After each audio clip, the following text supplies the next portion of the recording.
gonna die.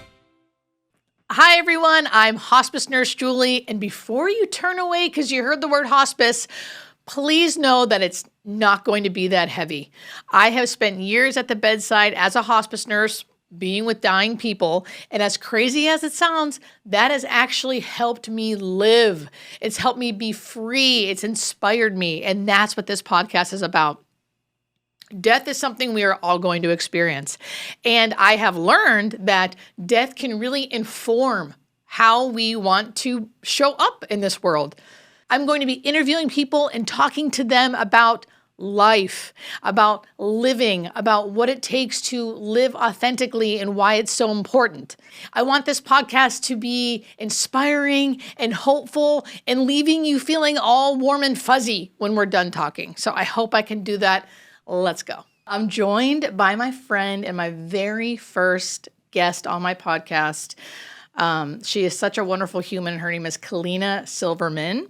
She's the author of the best-selling book and founder of the viral moment that has inspired millions to skip small talk and talk about what really matters, which, as you can imagine, is kind of like the whole point of my podcast, okay? All I want to talk about are the big things that really matter. So today we get into why we avoid meaningful conversations or hard conversations, why we think we have more time than we actually do, and why saying the real things matter now. And don't worry, it's not depressing. It's just the kind of honesty that might make you text someone after the episode. That is what I'm hoping for. I'm hoping to inspire, give some hope, and have people start thinking about, big talk in their lives. So thank you so much for being here, Kalina. Welcome. Thanks so much for having me. I'm a super fan of you, Hospice Nurse Julie. Girl! Julie. No. Okay, so let's get into the good stuff that I love. So first off, how did you?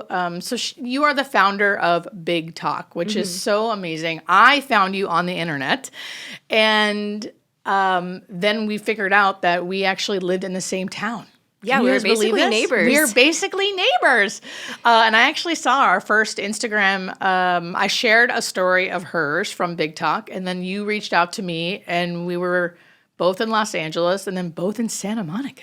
I know. I was like, this woman is incredible. She approaches death, the thing that I was always the most scared of in life and still am, with so much grace and levity. And I was like, I have to meet you. I messaged you on Instagram, found out you were my neighbor. I know. We met up on a very windy day and had a big talk conversation. And that was the beginning of our friendship. Yes. And to me, I'm sure everyone can see just by looking at you, one, you are, I like beautiful to the eye, right? But really, when you see you in person, just meeting you, you are someone with what I would say the it factor. You exude love and light and brightness and instantly comforting, which is one of the reasons why I love you. There are many, many reasons. But talk to me about Big Talk and how you do have a best-selling book now called Big Talk, but it didn't start there. Where did it start?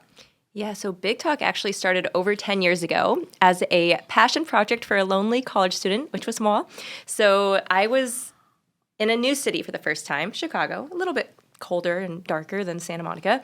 And I was meeting new people and trying to find my way, but feeling this immense sense of loneliness and disconnection. I remember I would join all these events and make friends, and then I'd come home at the end of the night and cry myself to sleep and talk to my journal about how lonely I was. And then one day I was Skyping with a friend, back when Skype was a thing. Shout out Skype. Right? Yeah. And I was like, wow, I wish more conversations could be like this because we kept it really real. And he said, yeah, screw small talk. And I got the idea for Big Talk. Wow. And at the time I was studying broadcast journalism, I thought I wanted to be a TV newscaster. And then I realized the news actually was a lot of small talk and just, getting the facts out or trying to grab attention right away, but not really connecting with the people you were talking to and interviewing, which is why I wanted to do journalism in the first place. So I kind of tried out this experiment on my own. This was back when YouTube was just a thing, pre-TikTok, pre-Instagram days. But I made this video where I filmed myself walking up to strangers and skipping small talk with them to try to make a more meaningful connection right away. And I talk to people from all walks of life, someone living on the street experiencing homelessness, someone in Beverly Hills, an elderly woman, an 8-year-old boy. And I skip small talk and ask them all, what do you want to do before you die? And with that one question, in 5 minutes, I got to know more about someone than maybe if I had just walked by them on the street or had known them for years in the context of who they were. And people shared everything from, kind of classic bucket list items like wanting to walk the Appalachian Trail to just wanting to see their kids grow up or spend more time with their family. And it was a very profound moment for the people I talked to and for me to realize how impactful skipping small talk with a total stranger could really be. And that sent me on this journey of over 10 years to where I am today with Big Talk. Yeah, wow. I mean, if you watch that first YouTube video, it's so amazing to see, I don't know if you prefaced to them what you were going to ask, because you can see kind of the almost shock of oh, when you asked the question. That one guy on the bench, he goes, oh, and he gets teary-eyed, and it really makes people think, what do you want to do before you die? Which is hello, all I ever want to really talk about. Can I ask you that question, Hospice Nurse Julie? Yeah. What do you want to do before you die?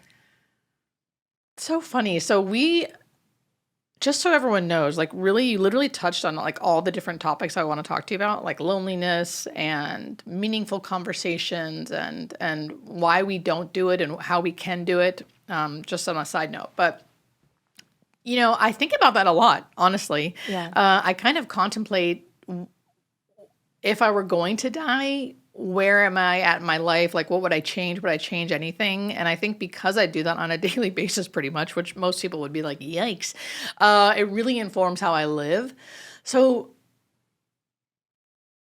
I think I'm kind of doing what I want to do before. If I die tomorrow, I would be upset because I don't want to die. Yeah. But I feel like I kind of know what's important to me and I do those things. So I wouldn't be I need to go here, I need to travel here, I need to jump out of an airplane, I need to do this more, because I kind of already do that stuff. I kind of already have my priorities in line and live the life I want to live. So I think I would keep doing what I do, except maybe move home.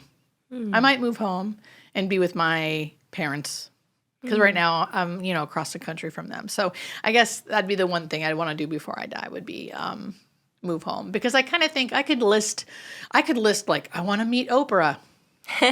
Oprah, if you hear me, if she's listening, if you see this, right? There's things I want to accomplish, meeting Oprah or seeing the Amazon jungle. I would love that, right? But it doesn't totally define me, where if I really was dying in 6 months, I don't know if I'd have to make those things happen, because I kind of learned that it's more about the small things and living present for me.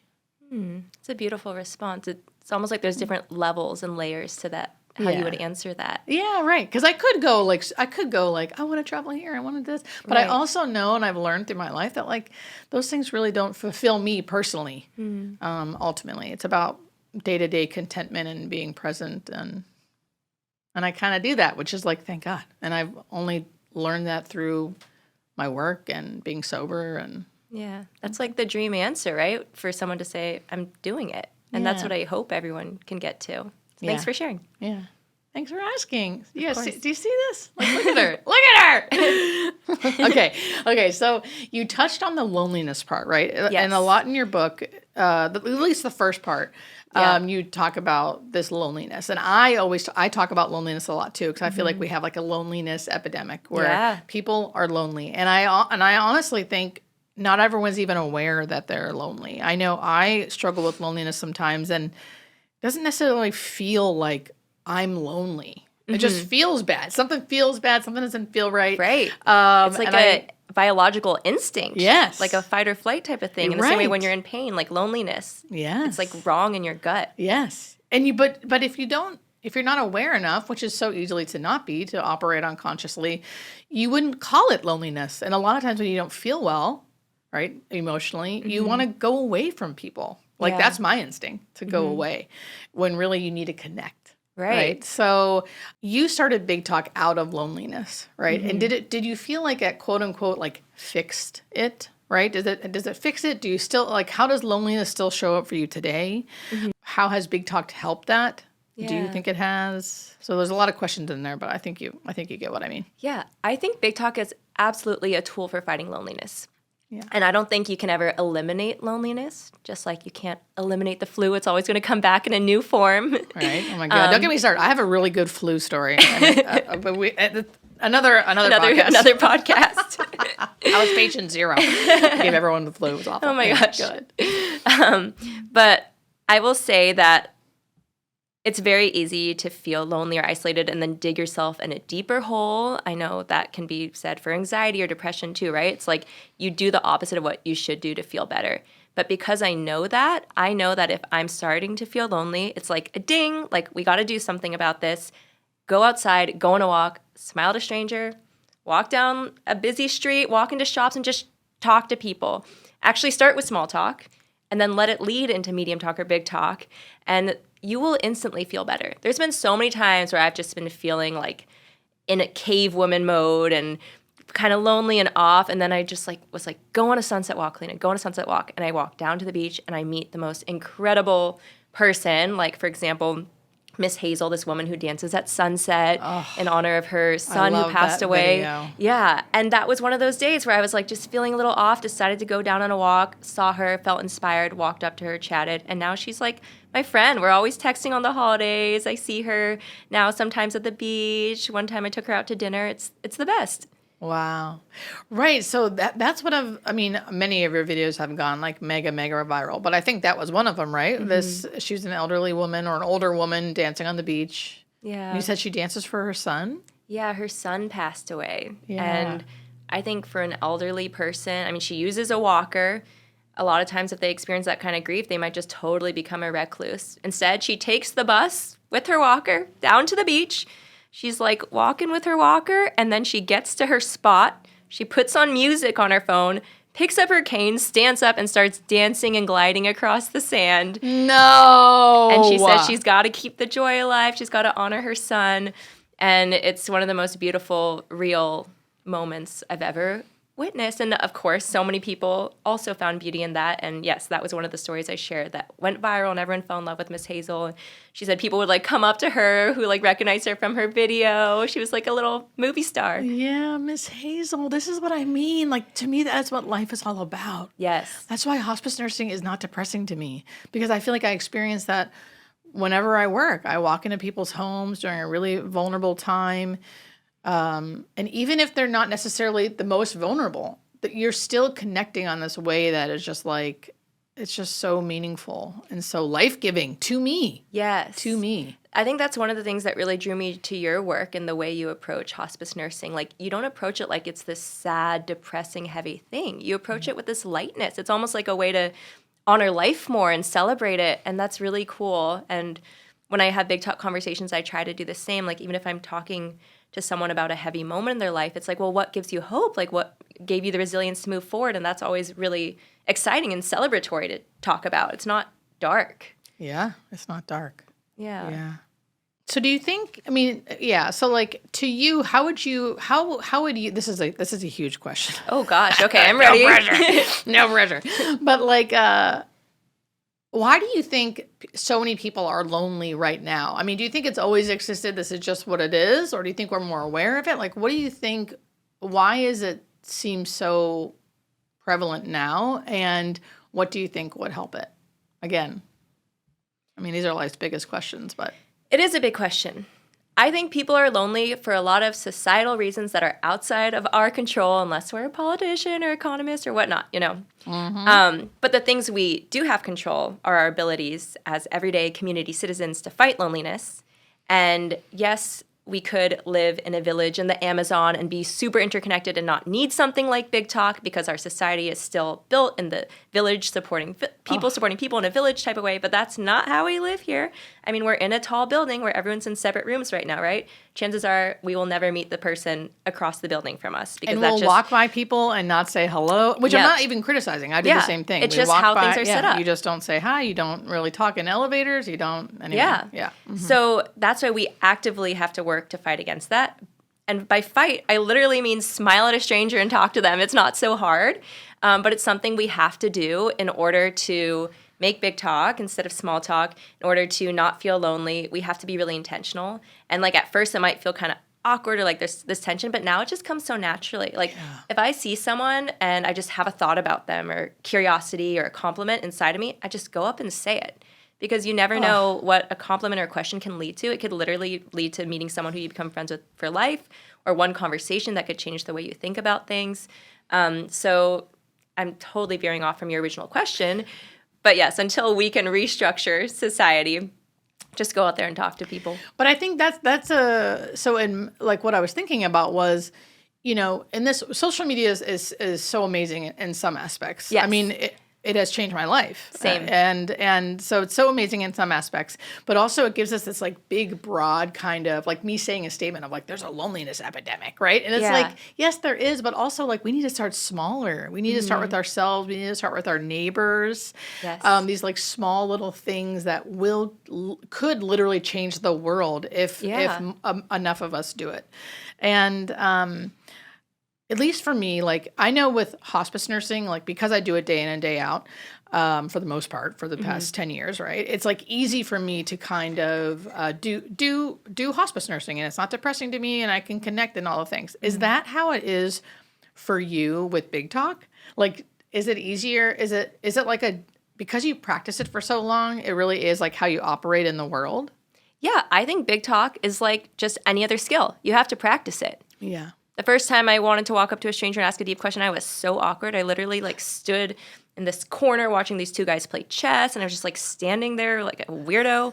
And then eventually I walked up to them and had the cutest interaction with them. We're just chatting about life and music, and I asked them, what do you want to do before you die?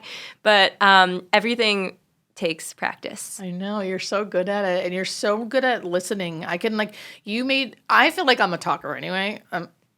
I'm just going to constantly do the looking at the camera thing. I cannot help it. That's fine. I love it. I think it's hilarious. And this is what the podcast is going to be, you guys. But there's a lady at my gym that I told you about that. Yes. All I want to do is be like, tell me everything about your life. Cause like you shine and you're amazing. And did you say that to her? I did. Yes. But I reached out to Kalina first, everybody, to go, girl, there's this woman at the gym who is so amazing. I want to talk to her more about it, but I had to like get a pep talk from you.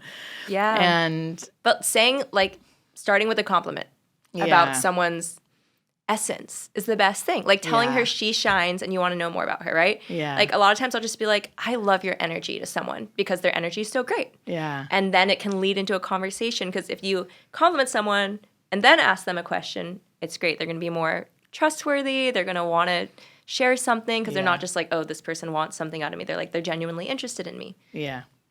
So Big Talk obviously can lead to these meaningful conversations, right? And which got me thinking about what is a meaningful conversation. And I think a lot of times people will think it has to be, because people ask me all the time about how do you have these conversations? How do you talk to people about death and dying, or if someone has a tragedy, which I'm going to get into in a second, like how do you talk about it? And really, I think, what is a meaningful conversation, right? Like there have been times where I've had these like really simple conversations. Like for instance, my mom and I were talking the other day, and what would seem like a not meaningful conversation, just kind of like small talk, right? Yeah. But it started turning into like how she grew up. And then all of a sudden she was like, I can remember hearing my aunt talk to my mom on the phone and say something like, well, Mary Ellen, that's my mom's name, Mary Ellen, she's a little husky. Okay. And my mom was like, that's the first, she was like 10 years old being like, husky, what the hell? Like, what's husky mean, right? And this is the first time I'm hearing this from my mom. And then she starts going on about how like they called her husky because she had to make her an icicle costume for like some Christmas thing she had to do when she was 10. And then she starts singing the song that she sang when she was 10 years old in this little Christmas performance as an icicle. It was like, icicles long, icicles short, icicles narrow and wide. And you remember this? And I remember this. And my whole point to saying is that like, that was such a meaningful conversation that was so simple and not about anything serious, about my mom's like Christmas show. Yeah. And gets me thinking about how it got me thinking about like you, and if you guys don't know this, like Kalina has spent, especially these past few years, like going to people who have experienced tragedies, right? You raised millions of dollars for people from the California fires this past year, right? A year and a half ago or something? Yeah, just a little over a year ago. Yeah, a little over a year ago. And I know those are times when it's obviously like this is a meaningful conversation because something tragic has happened, right? But can you think of examples where like, I don't know, just conversations like that stuck out? In either way, it's meaningful. It stuck out to you, right? I think that's what makes something meaningful. Yeah. Is that it's memorable. Yeah. Like small talk isn't memorable, it's filler. Yeah. But if a conversation is memorable, even if it seemed like small talk at the moment, and that's what makes it meaningful. Yeah. Because it had meaning to you. And I know that sounds really amorphous, but right, yeah. Like, for example, you could be having just a little, I chat with my postman, Tino, every time he comes. Oh, yeah, and we're not always having the deepest conversation, but the fact that each time I see his truck park in front of my building and I run out and I just chat with Tino, like that's really meaningful. Oh, yeah. That we have that moment in a circumstance where a lot of people just walk by their postman or don't really chat with them, right? So to me, that's meaningful and memorable.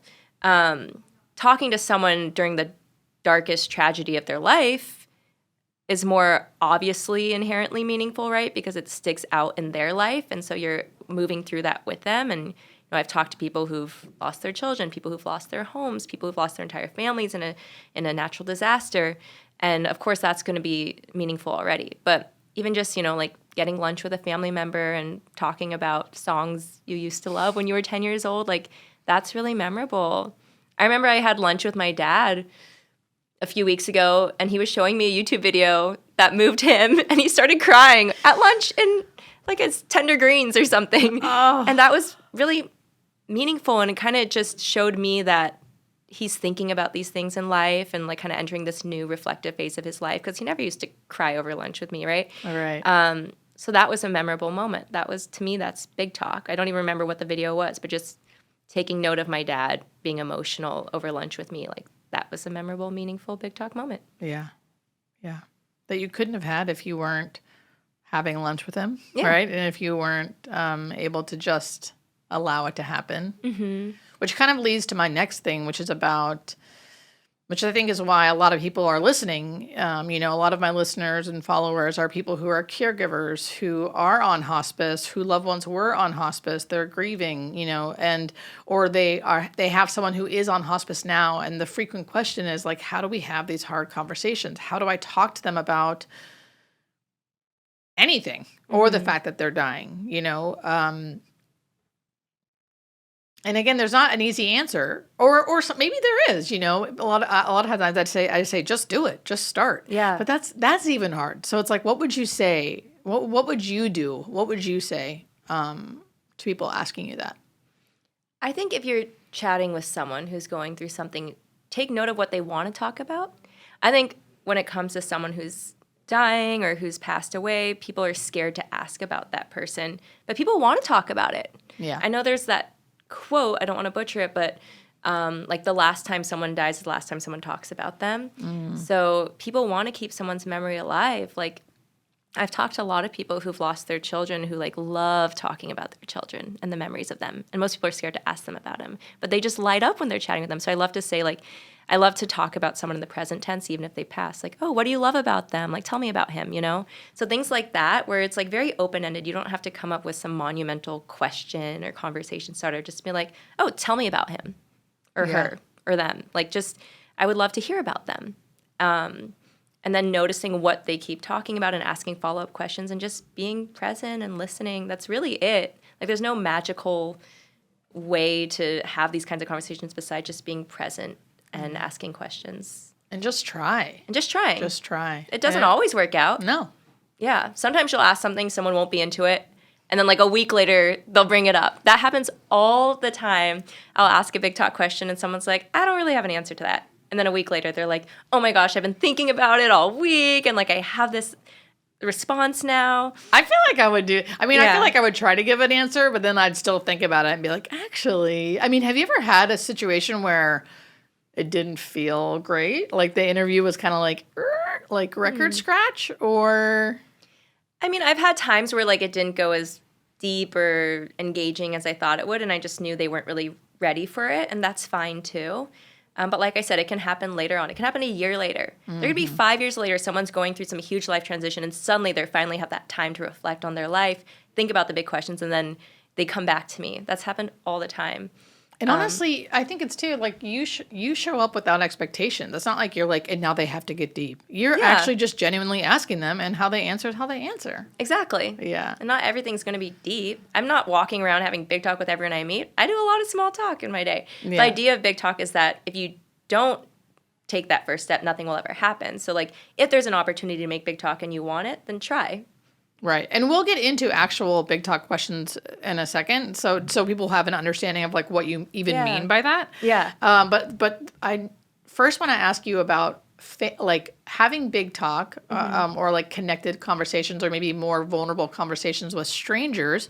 For you, like literally strangers on the street, because you're like interviewing people, or you're having Yeah. big talk, or me with hospice patients and their families, right? People at the end of life. And because I think, I don't know what it is. Maybe they understand that that's my role, so it's easier for people to be vulnerable with me. Do you find that it's easier to do it with strangers, with people who you don't really know, versus your actual family or your husband or your husband's family? People who, Totally. yeah. What do you I think think? it's totally easier and more exciting to have big talk with a stranger sometimes. Yeah. Because there's no preconceived notions about who you are. There's no expectations. what it is. There's That's no what it fear of is. judgment, right? Like you have a history with a family member, so they already know you one way, so you're going to step into that role. But when there's this blank slate, and then someone hits you with a deep, big question, you're going to be really authentic. And that's why I literally feel high after a big talk conversation with a stranger. It's like this giddiness of this like deep, raw human connection with someone that you just met. It's like a spark of energy that just like gets put Yes. out into the world, and I feel it. And I know they Yes. feel it too. Like I've had big talk conversation with strangers, and after they're like, that was like yoga, or like that was like a shower, like what just happened? That was so refreshing. So I definitely think it can be easier to have those moments with a stranger. And sometimes it's just that. It's like a 5-minute moment and you never see them again, but it leaves a lasting impression. And that's what I love. That is literally when I make my videos in my car after I see a patient. That is the feeling. Yeah. It's like I feel high. Yeah. And as a recovering alcoholic addict, I like it. I like it. Yeah. You're high off humanity. I'm high off humanity, baby, which is why I wanted to have you on, which is why I wanted to have this so people could watch this and hopefully also get high off humanity and Yeah. also feel inspired to want to do this in their community. Because I feel like right now, I mean, whatever, we can say this over and over again, but like right now, it does feel like if you're on the internet, you're reading the news, you're a little bit like, ugh, I know. what are we going to do? Yeah. I feel out of control because we are in a lot of ways. But then you turn off the news, you turn off social media, look outside, and there's people everywhere that you can connect with and have something really pleasant in your life happen. And it's not just like this doom and gloom you see Yep. online. Yep. There's something I want to share Yes, because it please. just popped into my mind when we were talking about that. But this concept of tears of moral elevation, like they're not happy tears, they're not sad tears, but they're the tears you feel after you get that kind of high off of humanity feeling. Like you see people standing together and protesting for something they believe in, or you see a group come together grieving someone, and it's really beautiful. It's like this feeling that you're morally elevated and you're really fully connected to humanity. I think that's probably sometimes what you feel after you're leaving a patient's home, or what I feel after a connection, a deep, big talk conversation with a stranger.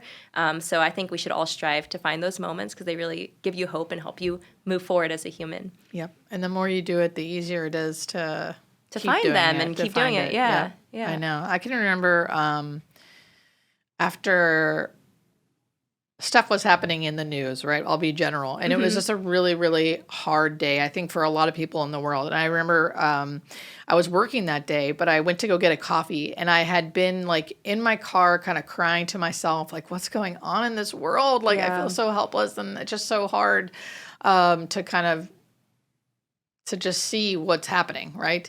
And I was walking to get a coffee, and I had like my sunglasses down, and I was crying. And I made a video about this, and I saw a woman who fell. She was like in the corner of her garage, and she was just laying there. And I was like, oh my gosh, and of course I'm in a nursing outfit, so it like seems more legit. I'm not just like some stranger off the street. Like I look like I'm like a nurse here to help you. But like I went up to her, I'm like, oh my gosh, do you need help? What happened? And you could tell she was really embarrassed, and she still was going, no, I don't need anything. I don't need anything. And I was like, no, I'm so sorry. I can't leave you here. Like, please let me help you up. And then she was like, well, my son's inside. I live here. So I went to go get her son. And he came out, and me and him helped her up. We all hugged and like thanked each other. And we ended up figuring out that we were neighbors and they lived there. Oh. And I left there like, of course I didn't want to weep to them, because to them it's like nothing to weep over, right? But I left there like weeping, because it was like this. I could cry now thinking about it. This is like what I needed. I needed to be reminded that like it's just about helping your neighbor. It's just about connecting with somebody and like being aware enough about your surroundings to even see who needs help and how you can connect. And it was like, oh, okay. I'm reminded that like that's still there. I still have control over that. That's really beautiful. Yeah. Yeah, I feel like the media sometimes puts us in this fog of like darkness and helplessness. And then you just go outside and you help your neighbor. And you're like, wait, I am in control of my surroundings. I can make a difference in the day-to-day. This is what really matters. This is the here and now. This is all we have. The here and now. It's all we have. Yep. Yep. Okay, so let's get to the fun. Well, this is all fun to me. Yeah. I don't know. Big talk. Ooh, can I ask you some questions? Yeah. Do you want to use this, or do you want to use your book? What do you think we should do? I like this, because this is kind of like... I don't know. Big talk questions. Yeah. So these are all questions that skip small talk in some way. And the way I write every big talk question is that it's like a universal human question. So anyone could answer it because they're a human being. You don't have to have specific knowledge or expertise. And also I want to say, if you guys are listening to this, of course I will answer, but also think about this on your own. Think about, you answer this to yourself, or think of this question and then you ask, I don't know, your barista or your roommate or whoever. Yes. If you want to write your own big talk question, come up with a question that's not a yes or no question, a question that is open-ended, and a question that any human being could answer, no matter who they are and what they do in this world. It's kind of fun. There you go. Do you guys hear this, girl? I'm going to grab a few. I always suggest grabbing a few cards and then choosing one that speaks to you. Love it. I'm going to grab a few and then ask you one, Julie. Okay, here's kind of a big one. What is a life story you seldom tell? Oh, God. Sorry, I hit you with a big one. Yeah, right? I tell everybody everything. That's why I am on the internet. Just kidding. A life story I seldomly tell. There's a part of my life that I haven't really talked about for no real reason. But when I moved to California, I was going through a really bad breakup. I was in a super, super low, talk about loneliness, low, like really trying to find myself. I kind of thought I was like on this like marriage and children line of thinking, and then all of a sudden like the relationship ended, and now I'm 30, and which is not old, but at the time you feel like it's old. And it was like, what am I going to do now? Like, who am I? I don't know what I'm doing. And I started doing things in Los Angeles, because that's where I moved to be with my sister, just to like make friends. And there was a comedy club down the street, and I started taking improv classes at this comedy club just to like meet friends. And like I thought it'd be interesting. And I'm telling you, I think everyone should do improv. It was life-changing, because the whole point of improv is to connect with somebody in the present moment and respond truthfully and like positive. So it's supposed to be like a yes and. You're not supposed to be like, no, I'm not going to do that. You're supposed to go along with whatever they're saying, right? So, but and also respond truthfully. And I feel like that's all life is. That's how you connect with people. Yeah. Be in the present moment. Try to be positive, or for lack of a better word, but like, be positive or hopeful or open-hearted, and be honest. This is so funny because this is why I admire you so much, because the two things I'm the most afraid of in life are death and comedy improv. And you've tackled both of them through your work and through your character. Granted, I do have a type of personality that would I don't mind being on stage, which is a thing, right? But if you take improv classes, you don't have to be on stage. You're in a class. Still, you have to be funny. That's so scary. No, you don't have to be funny. That's the whole thing. Improv, you don't have to be funny. And actually really, really try hard not to be funny and just respond truthfully in the moment. And it usually ends up being funny. And if not funny, at least engaging. Yeah. And that's great a point. great life lesson. And I take it with me everywhere. Thanks for love sharing. it. Yeah, I feel like it's a spiritual practice because you practice being in the moment. Yeah. Yeah. Thank you for sharing. That's really cool. I didn't know that. Listening. Should I ask another one? Yeah. One more, and then maybe I'm all about trying to get Brett in here to do some of these. Brett's our producer who Ooh, that'd be fun. I know. I'm obsessed with already, and I'm going to make everyone else obsessed. I've got a story that I don't tell too much. Oh my gosh, really? Yeah.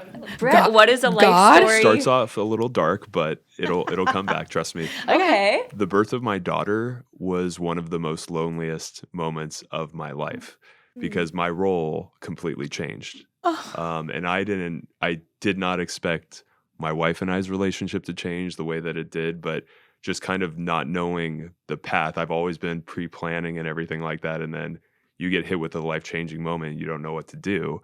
But I found out that pouring meaning into a new form of a relationship with my wife, along with my daughter, was one of the best things that redefined me as a person. And it's just a story I don't really tell too much, but it's that loneliness that you feel. And then all of a sudden it's wait, I can redirect my energy and pour it into something new I didn't have a day ago. So Wow. Brett, Thank you for sharing that. This is what I'm talking about. Yeah. And you shared something that you seldom share, but I think that so many people Yes. seldom talk about when they have kids. yeah, I think it's a male thing too, for the most part. For a male, you don't know where you belong, in this picture for a while. And it was just So what happened, now I've got questions, big talk over here.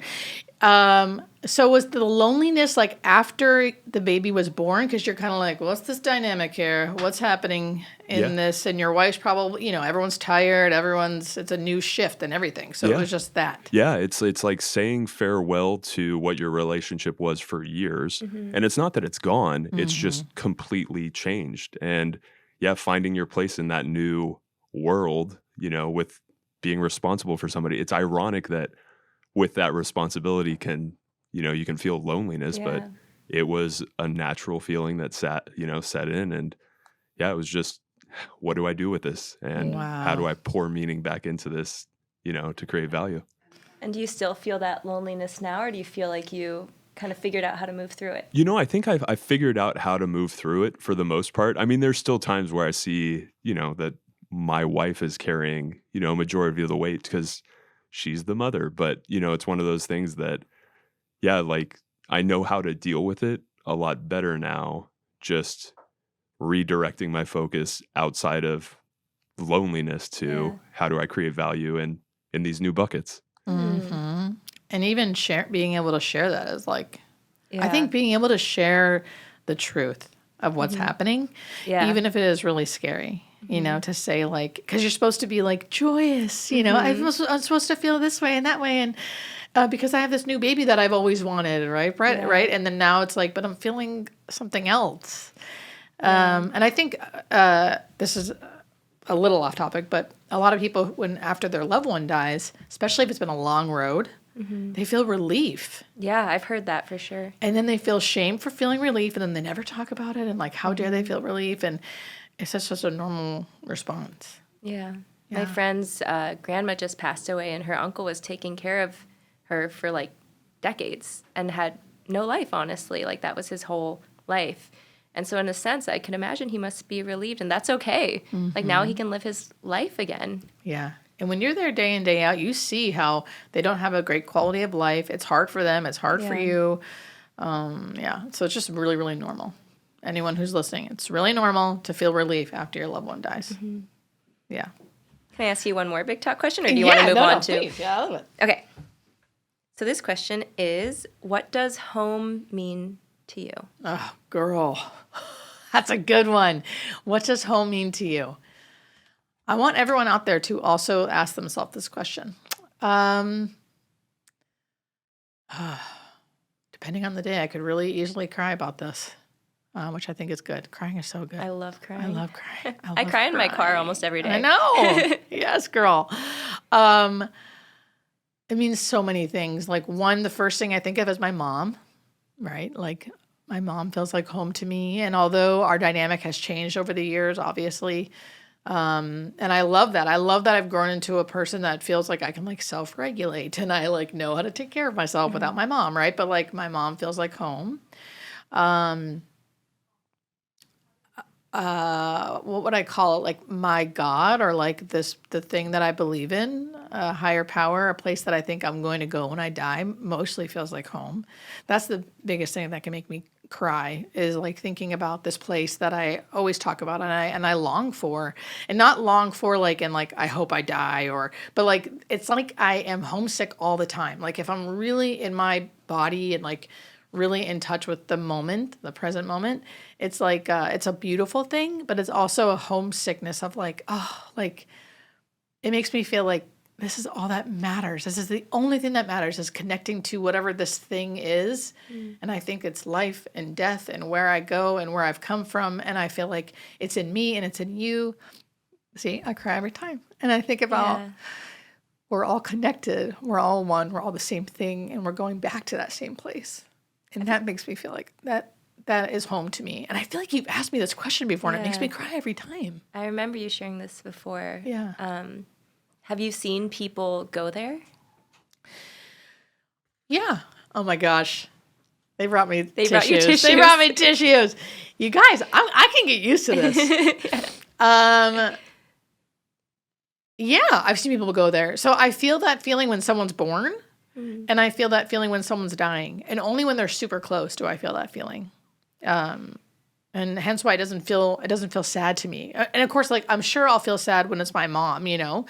But I hope I have that feeling and that knowledge and that sense of like, oh, we're all here again. Like, this is it, you know? Yeah. What about you? Can I ask you that same question? Yeah. What feels like home to me?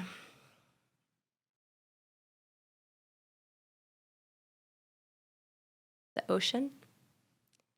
Bodies of water. I grew up in Santa Monica by the ocean. I think when I was going through that really tough time of loneliness in college, in the Midwest, there's no ocean. So I took up swimming, and I remember I would swim, and underwater I would cry. I would like surface and like pretend like I wasn't crying. I'm like, okay, I can hide the fact that I was crying because I'm surrounded by water. But that was the place I felt safe to be emotional. Because when I'm in the surface around people I don't know that well, it's hard to cry in front of people, so you're holding it in. But underwater, I would just let the tears flow. So water feels like home to me. I mean, I guess biologically we all came from water, right? Yeah. When I'm having a tough time, I'll literally go surf and paddle out and just be surrounded by blue and just feel my nervous system calm. So water is home to me. It's really great. It's so funny that your nervous system calms when you're in a big body of water. Does yours not? I love water. I love it. I love the ocean. Like I love it. I love lakes. I love water. I grew up in the creek, but specifically, I'm imagining you emerging out of a creek like a little creek monster. That is like kind of how it was. I grew up in the gully. We call it the gully, but I'm not used to like tides and waves. They really scare me. Really? But I think if you're used to it, it can feel like home. Oh, I just bought one of those like cheesy alarm clocks that have ocean sounds. Oh, yes. It's the thing that calms me. Yes. Yeah. I had to sleep with a sound machine. Yeah. But it doesn't do ocean sounds. But What's it does your like sound? Shh. White noise. Yeah, white noise. To wipe my nose. Okay. That's really beautiful. Actually, okay, can I ask one more question, which is a little, of course. It's a little, I don't know, just because we were on the topic of like home and there's no pressure. I want you to, I feel like you know this, but please, no pressure to answer any kind of and just answer as honestly as possible, but where do you think we go when we die? I don't know. And I think that's what scares me so much is this concept of the potential of nothingness. Yeah. I'm so scared of it. I remember I was like 4 years old. It's like one of those earliest memories. And I was like on the top bunk of my bunk bed that I shared with my sister. And suddenly like death became an awareness to me that like we could die and not be here one day. And I remember being like frozen in my bunk bed being like, what would it mean to not exist anymore? And being so terrified of that darkness and like not being able to sleep at night. And it's like this memory, like I like can visualize it so perfectly. And I still have that 4-year-old terror and I don't know what happens. I sometimes try to imagine like every time I'm on an airplane, like, okay, what if this is my last moment? Like what would happen after this? And I can like visualize all my loved ones and like things kind of moving on around me and like how people would react. And it's actually kind of a pleasant, beautiful experience to know that all this still exists and your presence and legacy continue. But I don't know. I do believe in energy, and the energy you put out into the world becomes something else, and things evolve, and we carry the energy of generations and the Big Bang and all that, you know. Mm-hmm. But so all I know is that my energy will hopefully leave a legacy of kindness and sunshine and big talk and loving the ocean to the future. But my consciousness, I don't know what happens. Do you know? Do you know, Hospice Nurse Julie, what happens to us after we die? I don't know either. I mean, I have my beliefs, but people want me to like, I don't know either. I mean, the only thing I know are my beliefs, and we don't know if those are real. And I think it's so important to have these conversations, even if you don't know, even if it is the thing that really scares you. Because I've seen people who are dying. That is what releases them from the grip of fear, or from that grips of fear. You know, is just by saying like, I'm afraid and I don't know, and it's like that's great. Perfect. The fact that you're even willing to like articulate that is like better, not even better, but like will help along the way. Yeah. And I too was a 4-year-old being like, Mom, what is this? Like, what are we doing here? Yeah. Like, isn't that so funny to be such a young child and have these like big existential questions? I think it happens a lot. Yeah. Kids ask the most questions. I know. Kids are the best for making big talk with. A lot of people are like, aren't you? Like, oh, don't ask kids those types of questions. Like, no, they're the ones who will just say whatever they feel, keep it real. I love asking kids deep questions. I love that. Yeah. Kids say the darndest things. They Isn't sure that a do. whole show? Whatever. I don't know if this will make it worse for people, but whenever I think about that, like if it is just we cease to exist, okay, which very well could be, but I do believe in energy and stuff too, so whatever, but let's just say we cease to exist. This kind of helps me. It might make people scared, but think about like I was born in 1982, okay? If I think about 1977 and what was happening then, there's not one scary bone in my, nothing was going on because I didn't exist. Like there was no, I think what scares people is that like we think it's nothingness, and in the nothingness we still have consciousness. But if it's nothing, then the consciousness is not there. Just like it doesn't scare us to think about 1950 when we weren't there because we ceased to exist. We didn't have this consciousness knowing we didn't exist. So if it is nothing, we're not going to know it's nothing. Which I know a lot of people are going to be like, that's kind of scary, but no, that's really interesting. I've never thought of it that way. We're not going to know, just like we didn't know before we weren't born. Yeah. I'm probably going to have one of those moments in a week where I'm like, I get it. Yeah. That's a really interesting way of thinking about it. I'm like, Julie, I'm not scared of death anymore. Yeah. Like it kind of sucks because like I don't want to not exist, but like if you won't know it. I won't know. Yeah. I won't know. Interesting. So. Wow. Yeah. Mind blown. Okay. So, well, one, I love you, girl. We could talk all day. We could. We could talk for weeks on end, and someone would need to feed us. I know. I'll feed us. I'm always thinking about food. I got snacks and drinks everywhere. Don't worry. Is there anything, we talked a lot about big talk. Your book kind of just came out, right? Yeah. Is there anything that I didn't touch on that you were like, that you want people to know, or anything that's coming out in 2026?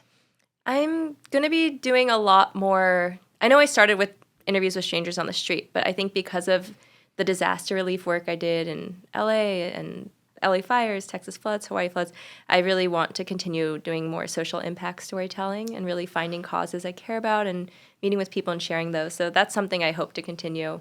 And then, buy my book if you want to learn how to make big talk. Buy her book, baby. Kalina It's just Silverman. called Big Talk. Yeah, Kalina Silverman. Her book's called Big Talk. She is on social media at Big Talk. At Make Big Talk. At Make Big Talk. Thank you. Yeah, so the book is called Big Talk. The social media page is called at Make Big Talk. If you scroll down far enough, you'll see Hospice Nurse Julie's Big Talk interview. I would love to do another one with you soon as well. Oh my gosh, yes. And I'd love to have you on it. I mean, I'd love to have you on again, of course. That'd be great. Maybe later this year. Yeah. Yeah, she just got back from Hawaii, right? Yeah, I was in Hawaii a couple weeks ago interviewing people who lost their homes in the recent Hawaii floods and sharing their stories. Wow. Yeah, it was very powerful. I think disaster relief storytelling is, one of the most impactful outcomes of this Big Talk journey and movement over the past decade. Yeah. So after our conversation about hard conversations, what are your takeaways for people if they're like, okay, well now what? Just two small things. Now what? One, just try. Ask a question. You might get rejected. Who cares? Nothing would have changed if you didn't do anything at all, right? Yeah. So I think me and Julie are just do it. Just do it. Just do it. Yeah, we're like your coaches. Just ask that question if it's inside of you and see what happens. It might feel awkward or abrupt, but it might lead to a really beautiful conversation. Yeah. So that's one. Two, zoom out from the world and literally go outside and talk to or help your neighbor. I think we both have seen the magic of that. So, those are my two takeaways. Oh, and they're beautiful. They'll fix everything. Yeah. If everyone did this, it would fix everything. I really do feel like, yes. That's amazing. Well, thank you so much. Thank you for taking the time to be here. Thanks for having me. I'm honored to be your guest on your podcast. Very first guest. Yes. That's it, guys. The first episode is done. Thank you for watching, listening. And if you like this, please subscribe, leave a review. And if you want to follow me, I'm at Hospice Nurse Julie, anywhere you are on social media. Please leave me a comment or DM me with any show ideas or questions you might have. And I'll see you next week on the next episode of It's Okay, We're All Gonna Die. It's okay, we're all gonna die. It's okay, we're all gonna die. It's okay, we're all gonna die.